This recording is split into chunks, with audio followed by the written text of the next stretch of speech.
Hello everyone, welcome to the news.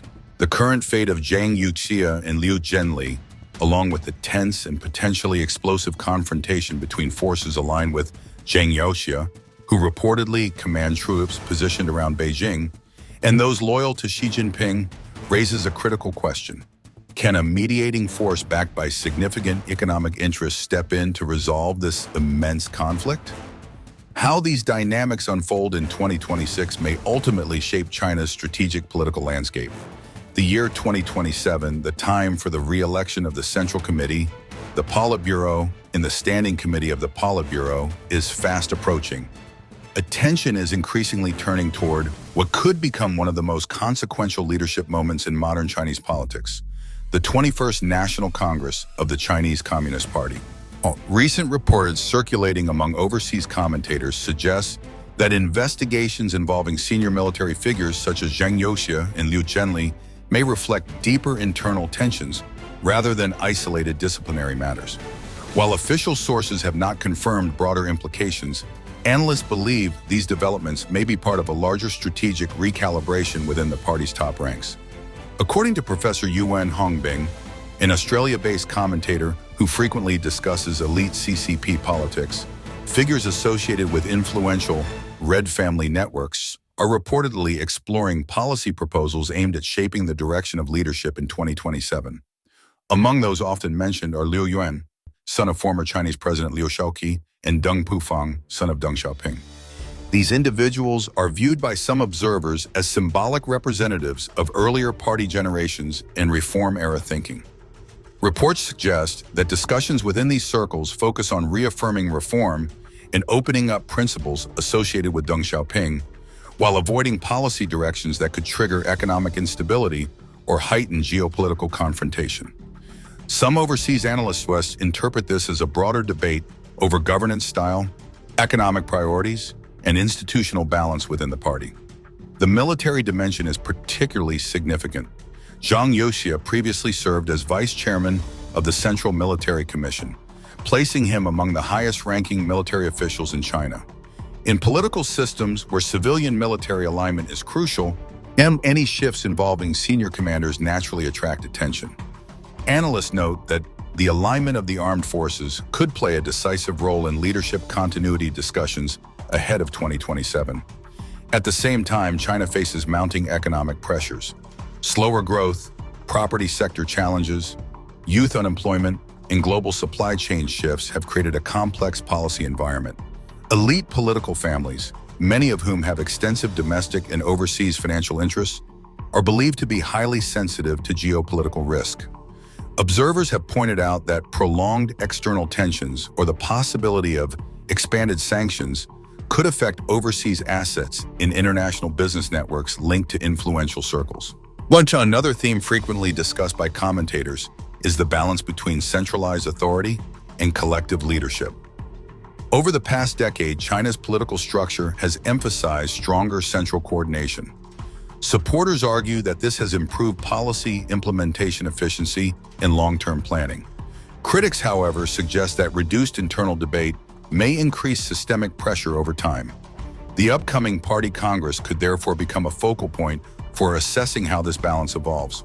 Commentator Tang Boqiao has previously highlighted several influential political families, often referenced in overseas analysis, including those connected to Deng Xiaoping, Chen Yun, Ye Jianying, Jiang Zemin, Wang Zhen, Wang Qishan, Zheng Qinghong, Hu Jintao, Wen Jiabao, and Li Peng.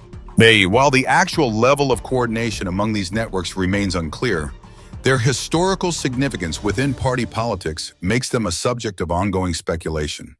Recent announcements of investigations into officials such as Yi Lianhong have further fueled discussion.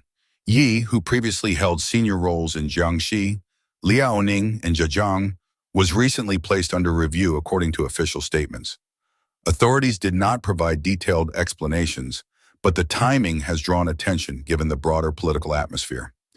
Analysts note that anti-corruption investigations have long been a defining feature of governance in the past decade, reshaping both civilian and military leadership structures. Importantly, much of the current discourse is based on interpretation rather than confirmed internal documents.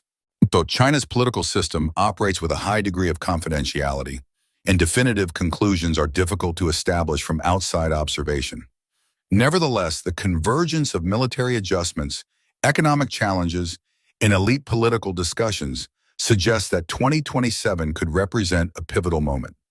The central question remains, will the 21st Party Congress reinforce existing leadership structures, or will it signal a subtle recalibration within the system? Much will depend on internal consensus, economic performance over the next 2 years, and the broader international environment. As global investors, policymakers, and regional governments watch closely, one thing is clear: the decisions made in Beijing in 2027 will not only shape China's political trajectory, but also influence the global economic and geopolitical landscape for years to come.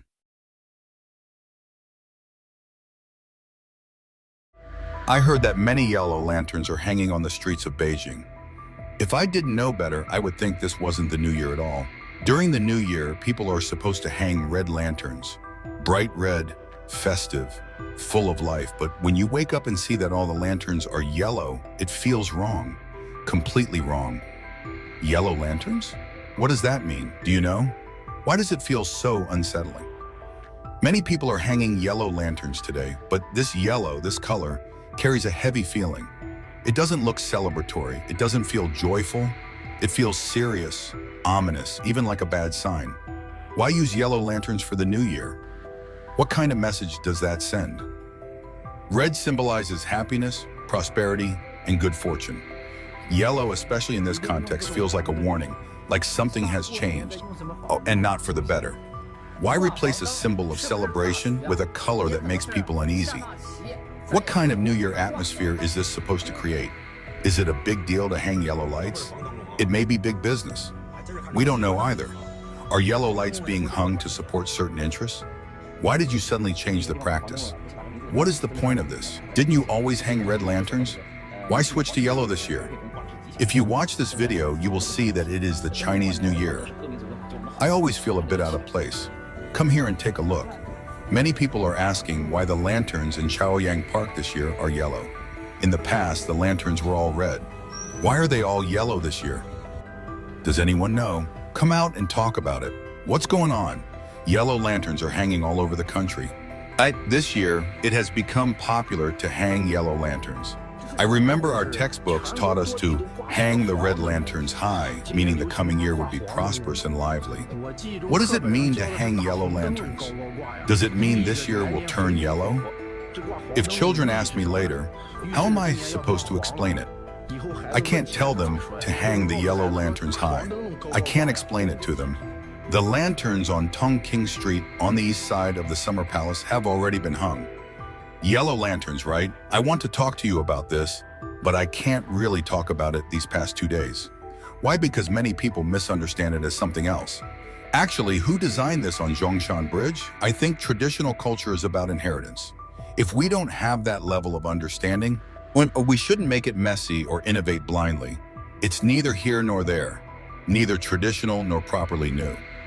The first thing is this year's Spring Festival Gala. The host broke tradition by not wearing red, instead wearing cyan and black outfits. At the same time, a wave of online comments claimed that in the year of the fire horse, people should not wear red. The second thing is again this year's Spring Festival Gala, where the hosts overturned tradition by not wearing red, but wearing cyan and black instead. The whole country is hanging yellow lanterns, while red lanterns for the New Year are barely seen.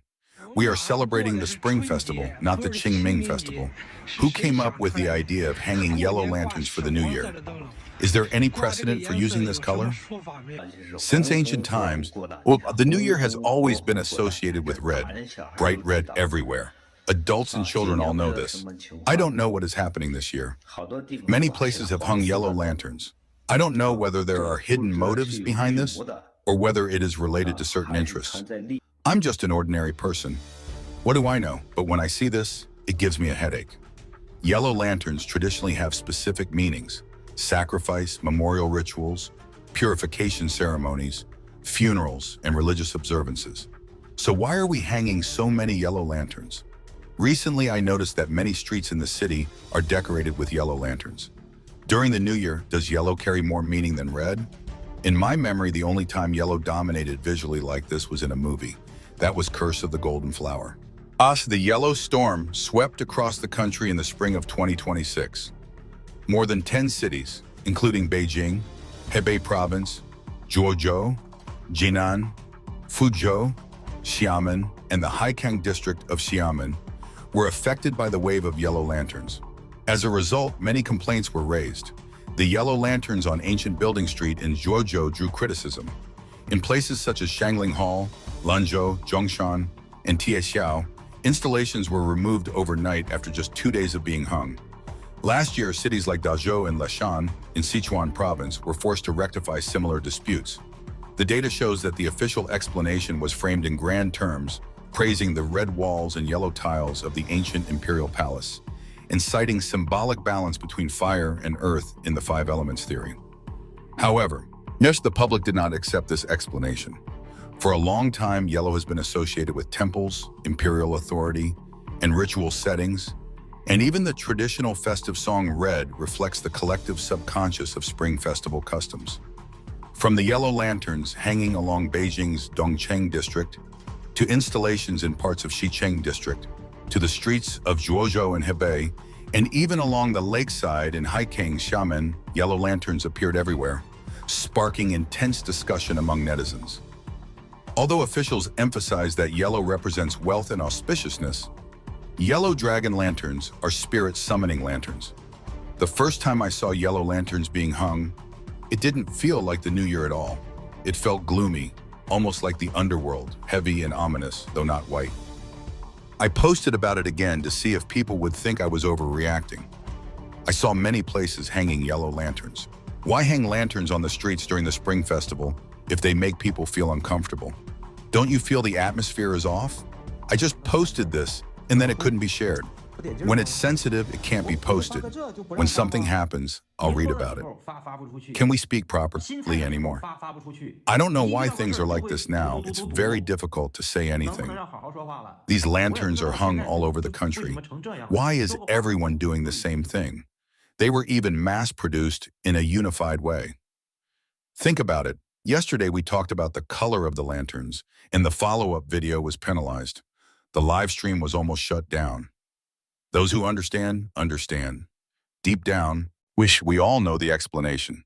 Yellow symbolizes nobility, the color of emperors, especially during the Ming and Qing dynasties, when it embodied the grandeur of the imperial capital. But in a small county town, what emperor and what imperial city are you talking about? It feels like ordinary people wearing imperial yellow robes. In ancient times, that would have been unacceptable. I was confused. Who came up with this idea? This year, they suddenly started hanging yellow lanterns for the new year. Many places are doing it. The streets are filled with yellow lanterns. What does it mean? Does it mean everything has turned yellow? According to old customs, red lanterns are for celebration. White lanterns are for mourning. Hanging yellow lanterns like this doesn't feel appropriate. Last night, Drum Tower Street in Zhuzhou was still full of yellow lanterns. On the morning of February 7th, the yellow lanterns were removed. I don't know why they removed the yellow lanterns the next day and replaced them with larger ones. Some people say the lantern looks a bit like a certain kind of hat. Do you think it looks like it?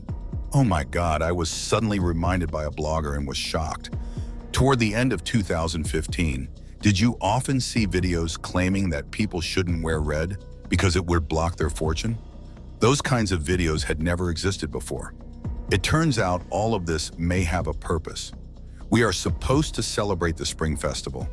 We are supposed to welcome prosperity. Are we going to turn yellow? Literally speaking, the shops have turned yellow. The snack streets have turned yellow. The barber shops have turned yellow. Every street and alley has turned yellow. It seems everything has turned yellow. Beijing has turned yellow. It's already yellow. Some clever people in Beijing have come up with a saying, yellow lanterns mean it's yellow. Yellow means it's over. Over means it's gone. During the new year, we should hang red lanterns. Don't be afraid. Maybe some big figure is about to ascend, and they are lighting the way for themselves. It really reflects the scene of this year. Everything seems to be turning yellow. Hurry up and let it all turn yellow. The gloomy atmosphere during the new year. Why did red lanterns suddenly become yellow lanterns? Beijing turning yellow overnight does not look like a celebration. It looks like a warning. Saab, the new year is supposed to glow red, bright and alive with hope. Instead, the streets are covered in a color that feels heavy and unsettling. The festive warmth is gone, replaced by something colder and more serious. Symbols matter, especially at the start of a new year. When the symbol changes this dramatically, people naturally feel that something is not right. For centuries, red has meant prosperity, luck, and renewal. Yellow in this context does not carry the same joyful energy. It feels restrained, ominous, even foreboding. The sudden nationwide shift makes it even more alarming. It was not gradual. It was immediate, almost coordinated. When tradition is overturned overnight, it signals deeper movement beneath the surface. And history shows that when cultural signals shift abruptly, larger changes often follow. Now, 2026 may not be a peaceful year for Beijing. It may be a year of turbulence, disruption, and dramatic transformation. The atmosphere already feels tense, as if something major is approaching. Big cities often reflect change before the rest of the country does. A city turning yellow overnight feels symbolic of pressure building behind the scenes. If this is a sign, it points to a year that will not be ordinary, but explosive and transformative.